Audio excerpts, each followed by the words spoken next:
Hi, first and second grade. Welcome to art. We're going to talk about color value today. Color value is when you take a solid color off the color wheel called a hue and you make it lighter or darker. So I'm going to choose purple today off the color wheel, and that is going to be the hue, H-U-E, that I'm using. So in order to make a color darker, you have to think about going outside and looking at your shadow. And what color is your shadow? It's black, right? So if you add a little bit of black to a color, you're shading it and making it darker. That's why they call it shading. If you take white and add it to a color, you're tinting it lighter. So you're going to use black to shade the color and make it darker, and white to tint the color and make it lighter. If you somehow make a little bit of gray with the white and black, you can add that to your hue and tone it. That's called toning. But we're basically going to talk about shade and tint today because we're going to work with monochromatic coloring, which I'll get to in a minute. So if I take my solid hue, which is purple, and I paint it on my paper, that is my color straight off the color wheel, purple. Okay? But if I want to shade that color and make it a little darker, then I'm going to add a little black to it and make a deep, deep, deep sort of an eggplant color, because I'm going to make it really, really dark now.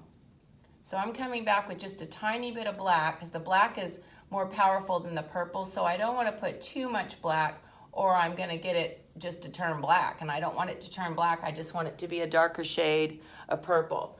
And I don't know if you can see that really well on the camera, but it's just a little darker shade of purple. It looks, if you get it too dark, you can still come back with your purple and just make it look.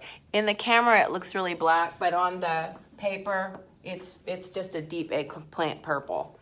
Okay, so now we're gonna make our color lighter. So we just shaded our color darker. Now we're gonna tint it a little bit lighter. So I'm gonna take some of my purple and I'm gonna add some white to it. And again, the darker color is more dominant, so you need more of the light than you do of the dark. You just need the tiniest bit of the dark, because if you put too much of the dark, it's real hard to get it light again. So it's better to start with just a tiny bit and not so much of the dark color, okay? So we're gonna put a little bit of the dark purple in there, and we're gonna come and make a little bit lighter purple. Can you see that? That's so cool, right? So now we've tinted it. And now I'm going to come back and make it even lighter. I'm going to use just the tiniest bit of my purple and a lot of my white and make it even lighter. And that is how you shade and tint a color. Shading, tinting. Now if I take my black and my white and I mix those together and make a gray, and then come back with a little bit of my purple, that's called changing the tone of your color. But we're not going to get into that too much. But here's the tone when you add a little bit of gray, because I don't think you guys can really see it on this camera the way I'm seeing it anyway. But there's a bunch of different colors that we just made by using one hue, purple, and adding black and white, and we just made all 5 of those colors, which is kind of cool. And in person, these two are totally different, but I can see on the camera they just look kind of dark. So anyway, monochromatic is when you paint a picture using all one color and changing its color value. So we're going to do a fish today together, and we're going to use a purple crayon, since I know a lot of y'all don't have paint at home. If you do have paint at home, you can paint your fish by doing what I just showed you. But if you don't have paint, we're going to use a crayon, okay? So the first thing we're going to do is draw our fish, okay? So you guys start out drawing it in pencil and then stop the video and trace it with the Sharpie before you start coloring it, okay? That way you don't lose your design, because if you color anything in a coloring book, it's outlined by a black line, right? So if you don't have that black line and you just start coloring your pencil drawing, you're going to lose your shape pretty quickly, especially if you don't color in the lines perfectly. Okay, so we're going to talk today about angles and wavy lines, because you need a lot of angles and wavy lines and curves to make a fish. And if you don't know what those are, I'm going to show you. So if this is a straight line and this is an angled line. It's a little bit off, right? This is where you take a straight line and just bend it just a little bit. That's a curve. And this is a wave. Up, down, up, down, up, down. But it doesn't have a sharp point on it like a zigzag does. It's very flowing and organic. And you have to use your wrist when you're doing it, okay? So we're gonna do some of those lines today. So I want you to start today with the curve. And a curve isn't the letter C, because that's almost a circle, right? It's where you take a straight line and just bend it ever so slightly. So that's what we're gonna do. We're gonna do a curved line, like that, okay? And you have to start by putting your fish at this end and your tail at this end, because if you start here in the middle of your paper, your fish isn't gonna fit on your paper, okay? So you wanna start way down here on the left side of your paper with your angle, okay? Then you're gonna come back, and I'm gonna go outside that line just a little bit, like he has an underbite, and I'm gonna do another curved line. And that's gonna be his head, okay? And then I'm gonna do a fun little, I call it a frowny face, smiley face line. I'm gonna do a little, it's almost like the letter S, and give him a cute little mouth, okay, on my fish, all right? Then I'm gonna come back and give him a great big circle eye with another circle inside. Is he starting to look like a fish? We're gonna do another curved line, one of these. And we're gonna just curve it just the tiniest little bit to give him a head, okay? And maybe we're gonna give him a gill so he can breathe, a gill or two. What do you think? All we did was do sort of a little bit of a curved line for all those, right? Okay, so now we're gonna do a couple of long lines for his body.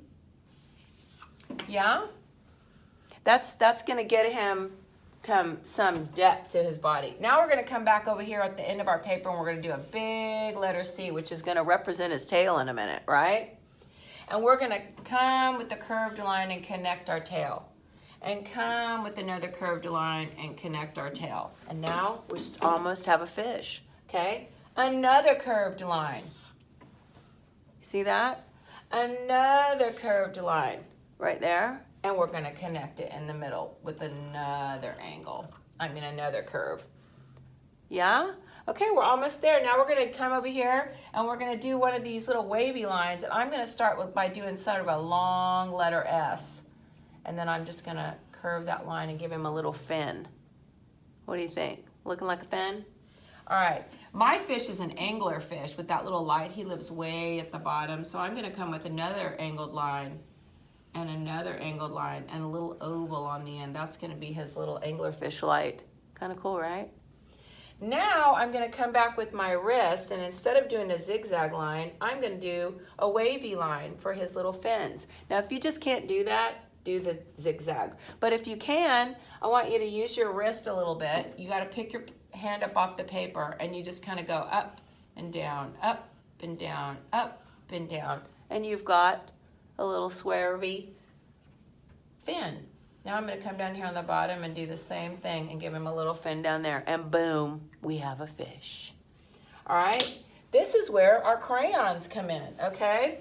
So you're gonna take your purple crayon now, and we're gonna change the color value of our fish by the pressure that we put on the crayon, okay? So I'm gonna start by pushing really, really hard here inside this fin, and I'm gonna color it as dark as I can and do my best job to stay inside the lines, okay? So I always get close to the edge with an outline like this to keep me from going outside the line, and then I color it real dark, okay? So that's how you color the fin really dark, okay? Now we're gonna come back and color his face by not pushing very hard on our crayon. And we're gonna color this whole head like that really lightly. And you might wanna stop the video so you can catch up with me. But you're not pushing very hard with your crayon at all. It's a really, really, really light pressure. And I like to go the same way with my crayon and not switch directions so that it looks prettier. So I just try to just stay with this movement throughout the whole thing so I don't have a bunch of lines going 10 different ways. And you can even put a little more pressure on your outside edge if you want to change the color value just a little bit on the top. Okay? Now you're going to come back and push really, really hard on the bottom here. And then really, really hard on this one. Really, really, really hard on this one. And then you're going to color all those super, super dark. So we're going to go and push these in really, really dark. And this is going to take a minute, so take your time so it looks super nice. And please don't be in a rush, because then you'll really love your fish, okay? So you're going to take all the fins and do them really dark, okay? You're going to do those super, super dark, and you're going to do your best to color them in a little bit better than I'm doing by stopping the video, okay? I'm even going to come back and do some more dark on his head, because I just want his head to be a little bit darker on the edges here, but maybe not all of it. So I'm going to do it where it looks kind of cool like this. So now I've got a light color value and a dark color value on the front of my fish. And maybe I'll do the same thing back here. I'll color the back of his fin kind of really dark, and the middle of his fin here, because that's where I already started with the dark, right? Along the edge. And then maybe I'll color the rest of it really light. Okay, so now we've got a little bit of variation in our color just by using this one crayon, right? Kind of cool, yeah? And you do it however you want. I'm gonna kind of do mine like that. Do you see the little different variations? Okay, now we gotta give our fish some scales, okay? So the best way to do a scale is to do the letter C, the letter C, the letter C, the letter C, and you just connect them together, okay? So I'm gonna take my crayon and I'm gonna do the letter C, but it's backwards, okay? The letter C backwards, the letter C backwards, the letter C backwards, the letter C backwards, and so on. And I'm gonna keep going, and I'm just gonna hop over, and I'm gonna land on the middle of my last C every time I'm coming around. So I'm gonna start in the middle of the last C and end on the middle of the next C. And you just keep doing that until you've got all of your scales. And everybody's scales are gonna look different. That's what I love about doing fish, is everybody's scales will look really different. Some people's scales will look really skinny.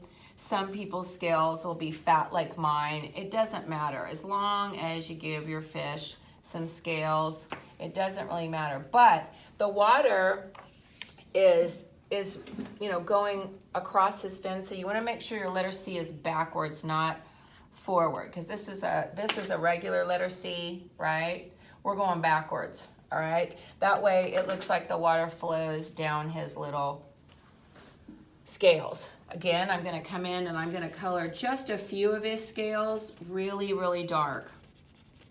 Just a few of them. And then I'm going to do the rest of his body in a super, super light, it's what I call a light hand. This is a heavy hand doing this on my scales now, where I'm pushing really hard. But now I'm going to come back, and I think I'm going to make this kind of dark too, with a really light end, because that's his light. So it's not as dark, right, as the rest of it. Okay? Yeah? That's his little light. Okay, now I'm going to come back with a really light hand, and I'm going to color the inside of my fish, but I'm not going to push very hard because I don't want it to be very dark, okay? I want it to be super light. Yeah? But maybe on the inside of his head here I get a little bit more pressure. You're just playing with pressure to get different shades and tones with your one crayon. I mean, you're changing the color value, but you're not using black and white to change the color value on this lesson. You're just using different pressure with the same hue to make it look different. That's kind of a neat trick, isn't it? And when you get all the way finished, you've got a really cool fish. The last thing we're gonna do is some sea coral at the bottom, and I'm gonna outline him dark, and I'm gonna color some little holes kind of dark in just a minute. but I'm gonna color the background kind of light. And boom, look at that. We've got a fish that we colored with one color and he looks different, right? So I'm gonna come back here with my wavy organic lines, you see that? And I'm gonna put a couple of these corals in here, and I'm gonna put some dark circles to make it look like the little holes that they breathe out of. Because I don't know if you know it, but a coral is a living animal. It just looks like a plant, but it's a living creature that lives in the bottom of the sea. And I guess it is more like a plant than it is an animal because it's attached, but it breathes. And then we're gonna come back with our light color, and we're gonna color that in lightly. And I hope you guys had a lot of fun with this little lesson. It's super fun to do. If you have some watercolor paint that you can water down, you can even come back with some purple and do one more thing to it. Yesterday I got a little bit of purple, and I'll show you what I did. But see, just that right there, by doing the outline and the dots dark and the inside of my coral light, I've changed the tone on those as well. Okay, so yesterday I took a little bit of watercolor just to play with it, and I took my purple. It looks pink but it really was purple. And I just took it and I put a wash all over the top of my entire piece. So if you have a little bit of watercolor that you want to come back and put it over the top of your piece, you just water the purple down a lot. So if you're using a tray, just get it really nice and wet. And it looks like it's like dark and light right here, but when it dries, it's all one color. So you can just finish coloring the whole thing, the whole paper. And honestly, this was purple when I started yesterday, but it turned a little pink when I watered it down. So, but it looks kind of fun, right? And everywhere that I put the wax yesterday, you can see that the paint is not sticking to it. But even on my fish where I took the scales and made them a little darker, there you have it. You have a monochromatic fish. Pretty cool, right? All right, I hope you guys had fun with this, and I look forward to seeing you in art. So to review one more time, monochromatic is changing one color's color value and using it to do the whole drawing. Light purple, dark purple. That's what we did. Have a beautiful day. Bye.